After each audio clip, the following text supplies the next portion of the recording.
Assalamualaikum warahmatullahi wabarakatuh. Bismillahirrahmanirrahim. Dengan nama Allah yang Maha Pemurah lagi Maha Mengasihani. Segala puji bagi Allah, Tuhan pentadbir seluruh alam. Selawat dan salam kepada junjungan besar kita, Nabi Muhammad semulia-mulia Rasul dan para sahabatnya sekalian. Alhamdulillah, bersyukur saya kehadrat Allah Subhanahu wa Ta'ala kerana dengan limpah kurnia dan izinnya dapat saya hadir merasmikan pembukaan penggal persidangan kedua bagi Dewan Negeri Johor yang ke-15 pada pagi ini.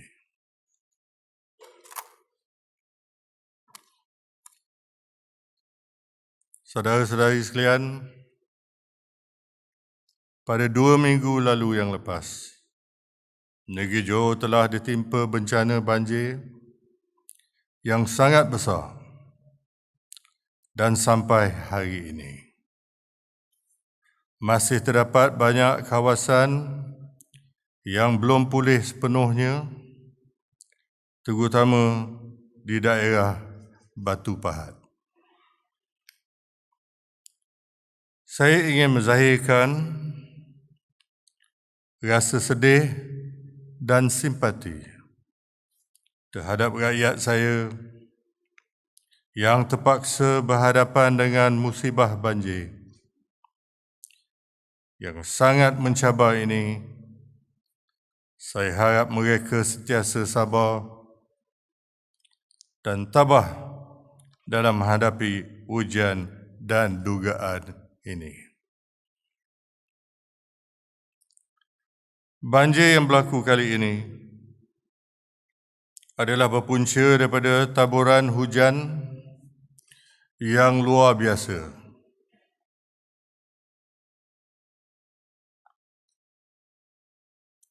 Iaitu hampir 2 kali ganda banyaknya daripada purata hujan bulanan. Malah jumlah hujan yang turun selama 2 hari, iaitu pada 28 Februari dan 1 Mac 2023, telah melebihi rekod jumlah hujan sebulan. Secara keseluruhan, banjir kali ini telah merekodkan seramai 74,453 orang mangsa daripada 26,376 keluarga di semua 10 daerah dan melibatkan sebanyak 379 pusat pemindahan sementara. Suka saya merakamkan ucapan penghargaan kepada semua petugas yang telah bekerja bertungkus lumus siang dan malam untuk membantu dan menyelamatkan mangsa-mangsa banjir. Terima kasih juga saya ucapkan kepada semua pihak yang telah menghulurkan sumbangan, keuangan, bekalan makanan dan keperluan harian, alatan pembersihan, dan yang paling penting adalah bantuan tenaga sukarela yang datang dari seluruh pelosok tanah air.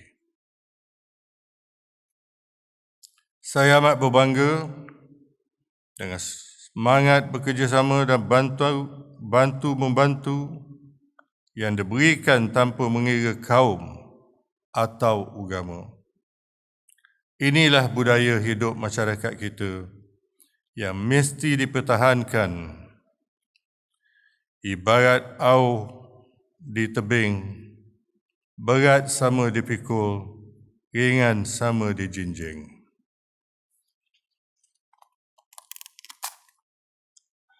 Tidak lupa juga saya ucapkan berbanyak terima kasih kepada Perdana Menteri Malaysia dan Kerajaan Pusat yang memberikan peruntukan keuangan segera bagi meringankan beban mangsa banjir serta meluluskan projek tebatan banjir di daerah Kota Tinggi, Segamat dan Batu Pahat untuk dilaksanakan segera. Selepas bencana ini berakhir, saya harap Kerajaan Pusat akan memberikan peruntukan khas untuk membaik pulih infrastruktur awam yang telah rosak dan harta benda yang telah musnah.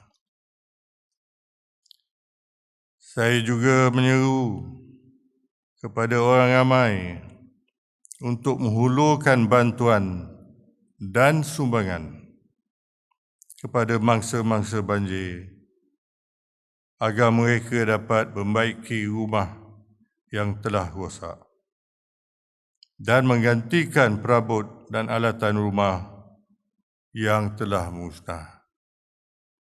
Janganlah kita ni jadi kedekut sangat. Masalah banjir ini juga adalah kesan daripada perubahan iklim dunia. Oleh itu, saya mengesa kepada semua bangsa Johor supaya membudayakan amalan mesra alam menjadi kebersihan dan mengurangkan pencemaran alam sekitar.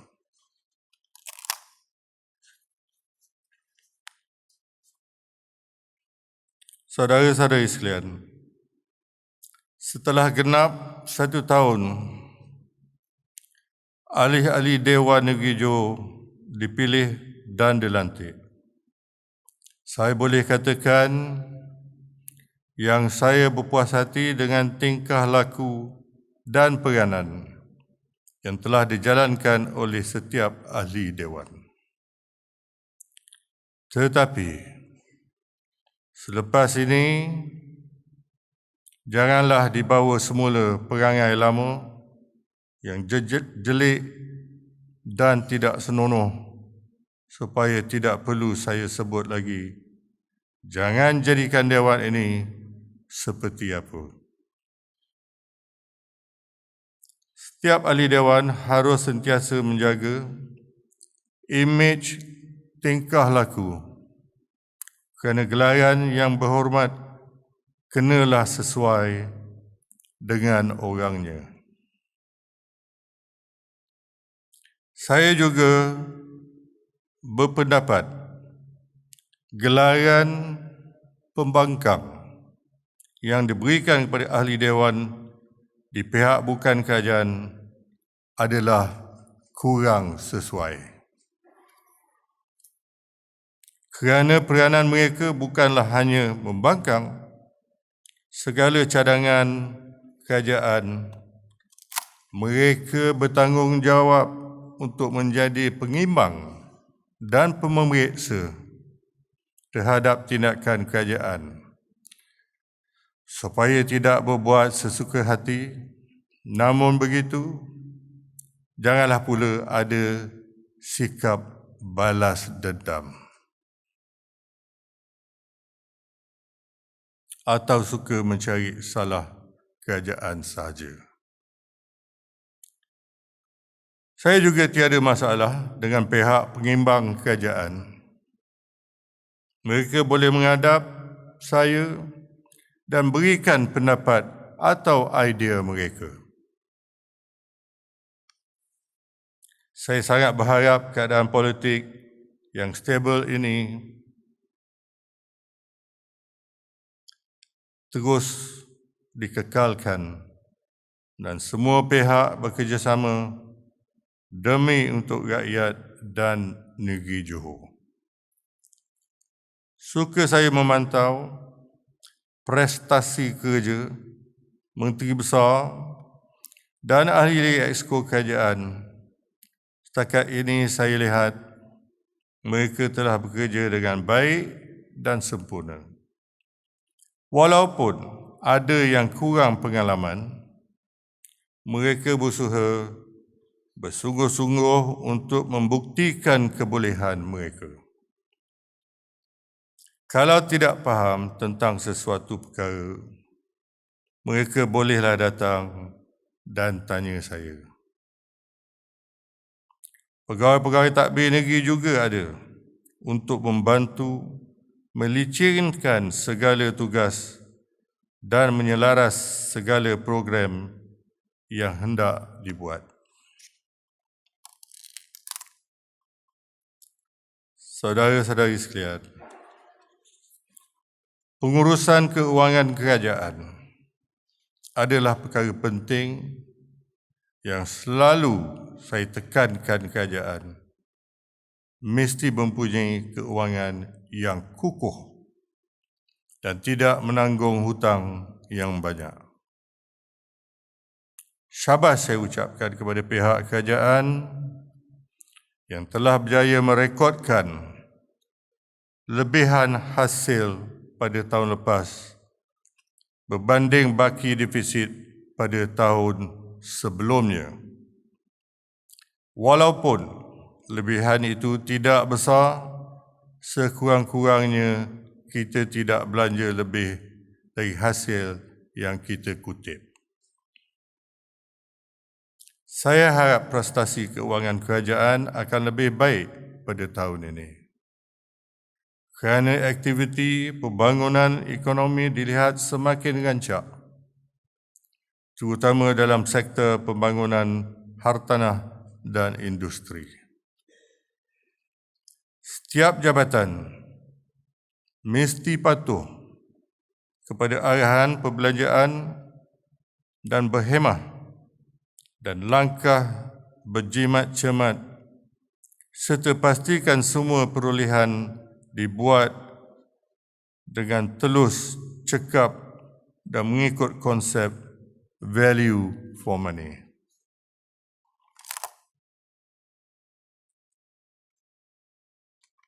Panjang lagi.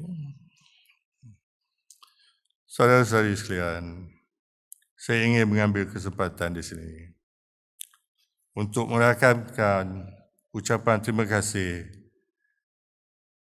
kepada Yang Berhormat Datuk Seri Anwar Ibrahim yang telah mendengar permintaan Johor dengan memberikan peruntukan dalam bajet 2023 untuk menaik taraf lebuh raya Utara Selatan dari Yomping ke Senai kepada 8 euro. Kalau boleh daripada Gemaslah, walaupun separuh jalan. Kerajaan pusat juga akan menyediakan lorong memotong di lebuh raya Senai Desaru dari Pasir Gudang ke Bandar Penawar yang merupakan satu-satu lebuh raya di Malaysia yang hanya ada 2 lorong dan dikenakan bayaran tol. Saya juga berharap agar bajet pembaikan jalan persekutuan akan disalurkan untuk membaiki lebuh raya Pasir Gudang dan jalan Johor Bahru ke Mersing yang berlubang-lubang dan membahaya kepada pengguna jalan raya. Habis rim kereta saya pun bengkok. Saya juga menyahut baik cadangan kerajaan persekutuan yang mewujudkan zon khas keuangan di kawasan Iskandar Malaysia yang akan menarik lebih ramai pelabur untuk menjalankan perniagaan di Johor Bahru. Sokongan dan bekerjasama yang padu antara kerajaan negeri dan persekutuan, saya percaya Johor akan maju, membangun dan semua rakyatnya akan hidup sejahtera. Tahniah juga saya ucapkan kepada kerajaan kerana berjaya meletakkan semula kedudukan negeri Johor di tangga nombor 1 bagi pelaburan tertinggi yang diluluskan pada tahun 2022, iaitu sebanyak 70.6 bilion ringgit. Namun begitu, nilai pelaburan yang diluluskan ini belum lagi terlaksanakan projeknya. Oleh itu, semua pihak perlu bekerjasama memberikan perkhidmatan yang cekap tanpa ada red tape supaya pelabur boleh memulakan perniagaan mereka dengan segera. Jangan melambat-lambatkan segala urusan kerajaan. Saudara-saudari sekalian, ingin saya ingatkan kepada semua pihak berkuasa tempatan agar memastikan setiap pembangunan yang hendak dibuat di kawasan berbukit atau tanah tinggi mesti mengekalkan bentuk muka bumi atau topografi asal tanah itu seberapa yang boleh. Pihak pemaju tidak wajar dibenarkan untuk meratakan permukaan tanah kesemuanya. Jika kerja pemotongan bukit perlu dibuat, ianya mesti dikawal dan dilakukan secara minima. Saya harap semua Datuk Bandar dan YDP selidik dahulu betul-betul sebelum meluluskan semua pelan kerja tadah. Mulai sekarang, saya mengesa semua majlis agar tidak meluluskan sebarang kebenaran merancang KM jika pemaju tidak menyediakan laluan perjalanan kaki dan lorong berbasikal di dalam pelan layout mereka. Highway bukan untuk berbasikal. Saudara-saudara sekalian, sejak dari dahulu lagi kerajaan sentiasa menjaga kebajikan orang asli di Johor dengan melaksanakan pelbagai projek pembangunan dan pemberian bantuan bagi menaik taraf kehidupan mereka. Kerajaan juga telah menyediakan kawasan penempatan orang asli yang lebih tersusun dengan kemudahan bekalan air dan elektrik serta kemudahan awam yang lain untuk memberikan keselesaan kepada mereka. Namun begitu, saya merasa kecewa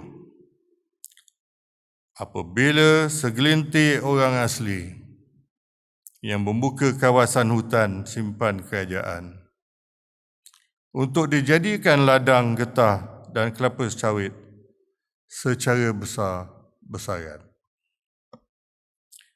Saya percaya ada orang luar yang menjadi dalang di dalam hal ini dan cuba mengambil kesempatan dengan menggunakan hak orang asli sebagai alasan. Malah ada juga yang cuba menuntut kawasan rayau yang tidak masuk akal. Kalau hendak diikutkan, awak semua dalam dewan ini pun banyak tempat merayau. suka saya ingatkan, walaupun kedudukan orang asli dilindungi oleh perlembagaan, mereka juga wajib patuhi kepada undang-undang.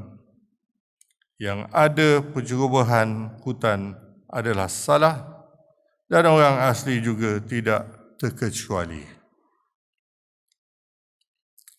Kerajaan mesti tegas dalam tindakan yang diambil dan membuat pemantauan secara berterusan untuk menjaga khazanah hutan dan melindungi kehidupan liar.